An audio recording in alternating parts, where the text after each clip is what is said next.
दिल्ली समेत देश भर में करीब 8 लाख से ज्यादा दवा की दुकानें आज बंद रहीं। यह हड़ताल इंटरनेट के जरिए दवाओं की बिक्री को नियमित किए जाने के केंद्र सरकार के फैसले के विरोध के तौर पर की गई थी। दुकानदार दवा की दुकान के लिए फार्मासिस्ट की अनिवार्यता भी खत्म करने की मांग कर रहे हैं। दिल्ली के दवा विक्रेताओं ने जंतर मंतर पर अपनी मांगों को लेकर प्रदर्शन किया। राजधानी में बुधवार को दवा की तमाम दुकानों पर ताला लटका मिला। जगह जगह विरोध और हड़ताल के पोस्टर भी लगे दिखे। दवा विक्रेता ई फार्मेसी का विरोध कर रहे हैं। All India Organisation of Chemist and Druggist के मुताबिक ई फार्मेसी यानी दवाओं की ऑनलाइन बिक्री पिछले 1 साल से हो रही है, जो पूरी तरह से गैर कानूनी है।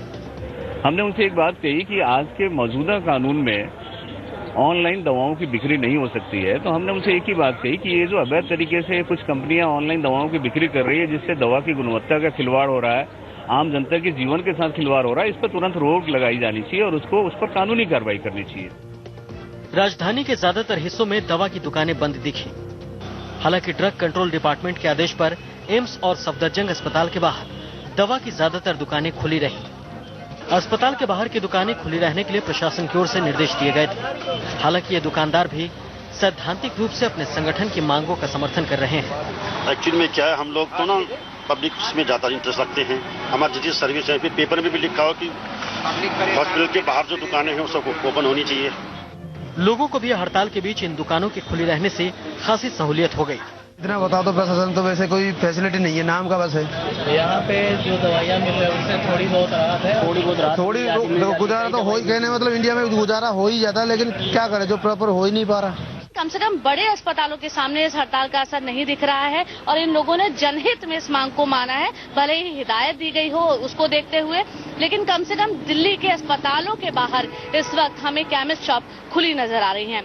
दुकानदारों का कहना है कि pharmacy drug and chemist act 1940 का उल्लंघन है, जिसमें बगैर प्रिस्क्रिप्शन की दवाएं दी जाएंगी। उनका मानना है कि ये केमिस्ट के हित में नहीं है। दुकानदार फार्मासिस्ट की अनिवार्यता भी खत्म करने की मांग कर रहे हैं।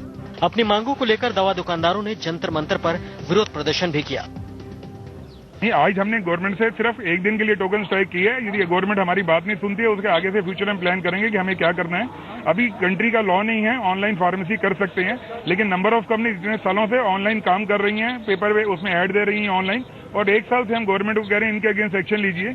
उनके अगेंस्ट कोई भी एक्शन नहीं ले रहा।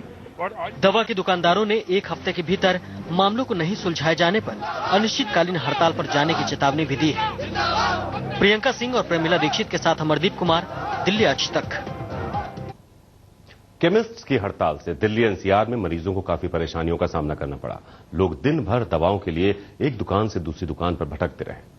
केमिस्ट एसोसिएशन ने चेतावनी दी है कि अगर उनकी मांगें नहीं मानी गईं तो वो अनिश्चितकालीन हड़ताल पर भी जा सकते हैं। राजधानी पर इन दिनों डेंगू और स्वाइन फ्लू का खतरा मंडरा रहा है। ऐसे में केमिस्ट की 1 दिन की हड़ताल ने मरीजों की परेशानी और बढ़ा दी है। ई फार्मेसी के खिलाफ देश भर के हजारों केमिस्ट एकजुट होकर जंतर मंतर पर अपना विरोध जता रहे हैं। इनकी शिकायत है कि सरकार कंपनियों के दबाव में ई फार्मेसी को मान्यता देने की तैयारी कर रही है।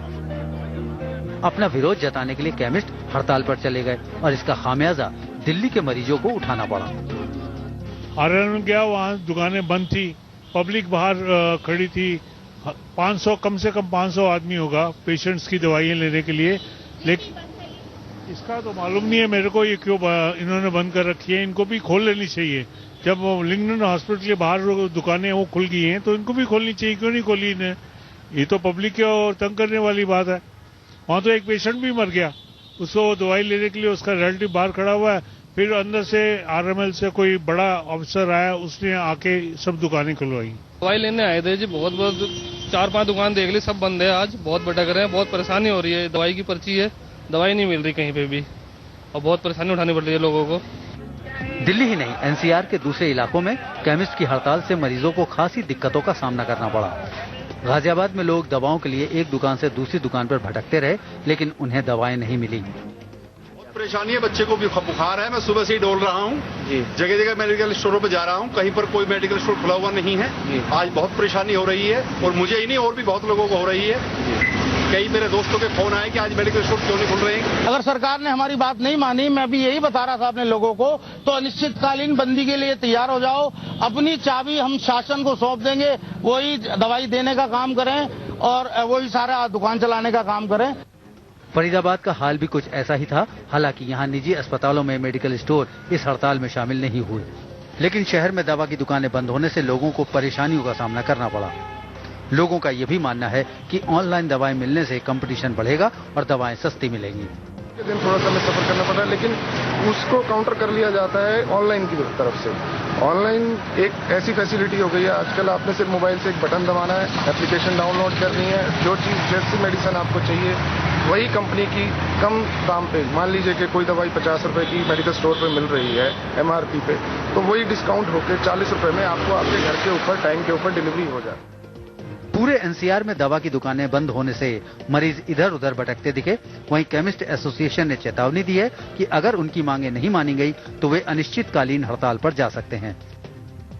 गाजियाबाद में मयंक गौड़ और फरीदाबाद में सचिन गौड़ और अनु जैन रोहतगी के साथ ब्यूरो रिपोर्ट, दिल्ली आज तक।